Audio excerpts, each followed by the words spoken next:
Attam jirtu daawwattoota keenya chaanaalii keenya Ayyuwiz Amii kan daawwachaa jirtan.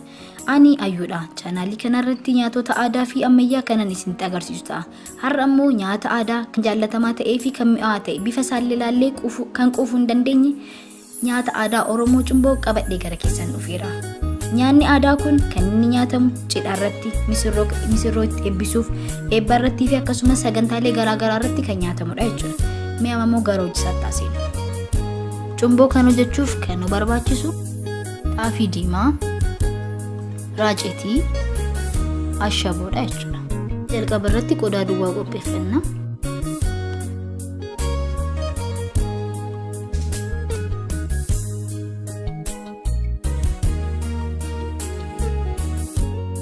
Isaa booddee daakuu keenya funee gara qodaa duwwaa keenya keessatti naqanna jechuudha.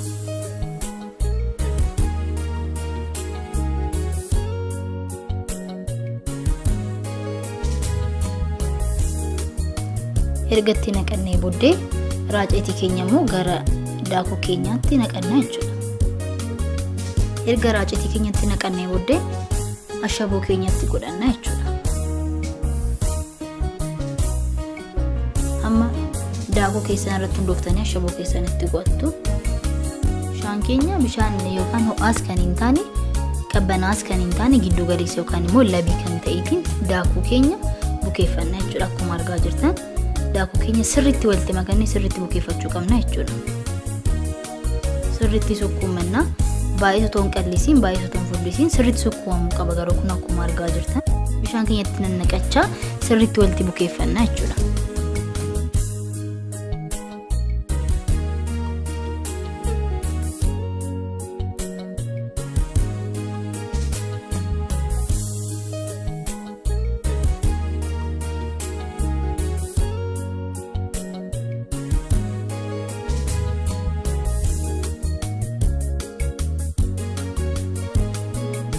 Akkuma argaa jirtan erga haala kanadhaan bukeeffannee fixnee booddee sa'aatii haffan tokkoof akka inni kofnu jiruuf itti qadaannee iddoo ho'aa ta'e irra keenyee baay'ee gaarii ta'a jechuudha.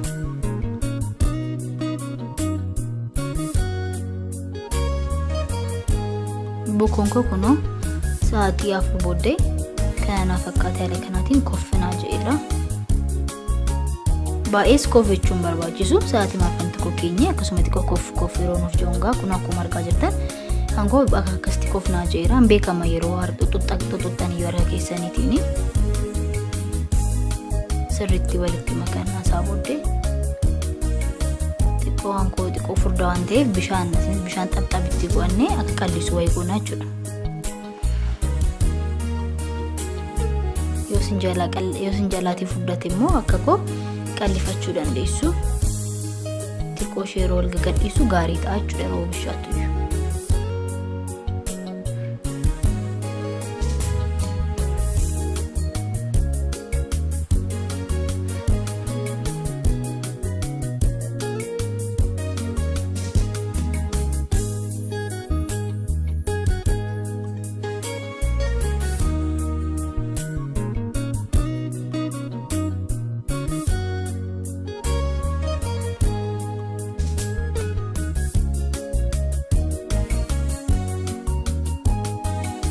Bishaan keenya isatti naqnee sirriitti walitti fakkeeffanna jechuudha bukee keenya faana.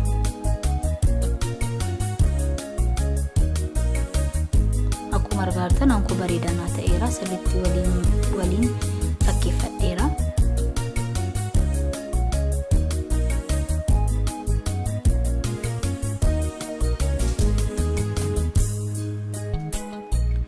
Erga haala kanaan sirriitti walitti fakkeeffannee booddee meeshaa daabboo keenyatti qabsiifanna. Daqiiqaa 15 tokkoof jechuudha.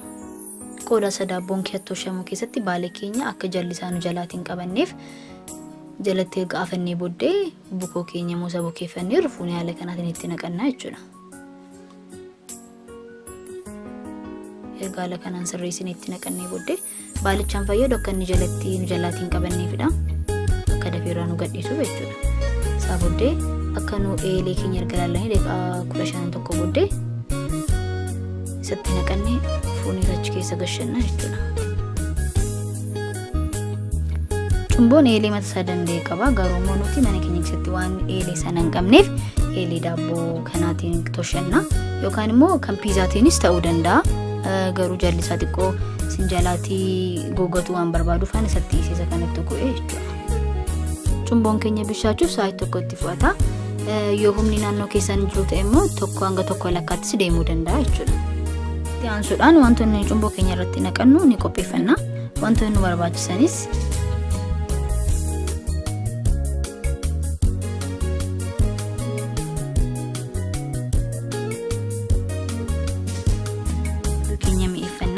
baaduu keenya mi'eeffachuuf kan nu barbaachisu qosqocaa fi kororimaadha.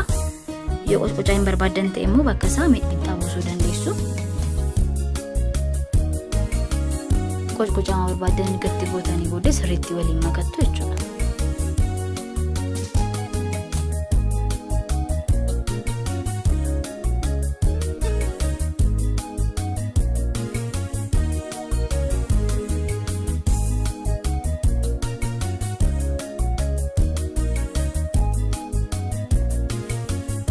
Aansun kororimaa keenyatti qo'anna. Isa akkasuma sirriimatti walitti makanna hunduma isaa iddoo tokkotti jechuudha.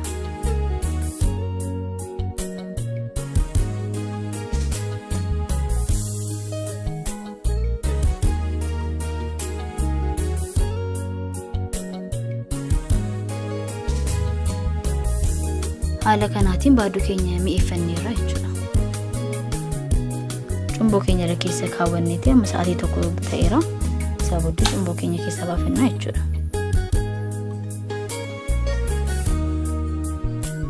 Kun akkuma agartan cumboon keenya akkanaadhaan bishaatee keessaa nuuf baheera. Baaduu keenyatti naqannaa jechuudha. Sila mi'eeffannee kaawwanne itti naqannaa jechuudha.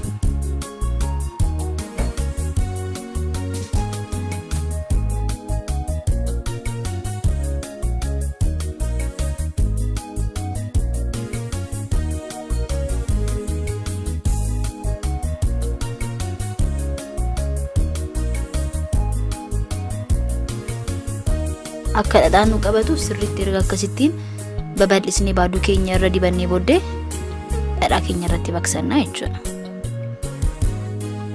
Maasaroo keenyaatiin dhadhaatti baqsannaa jechuudha irratti. Akkasitti ragatti irratti cuursina.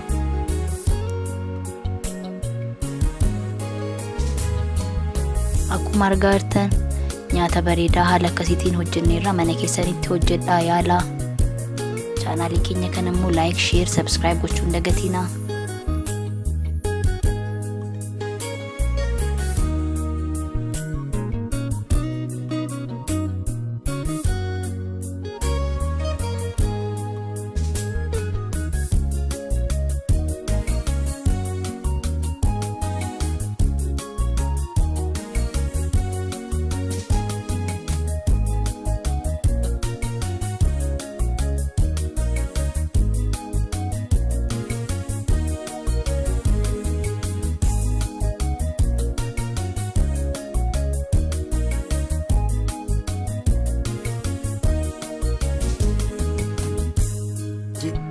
Akkuma argitan cumboon keenya har'aa kana fakkaata haala bareedaa ta'e kanaatiin kun akkanatti hojjetanneerra. Amma gara dhamdhammiisaatti deemna jechuudha. Akkuma ija keessanitti argaa jirtan baay'ee mi'aa. Yeroo laalaniyyuu wanta nyaadhu nama godhudha. Mana keessanitti hojjedhaa yaala.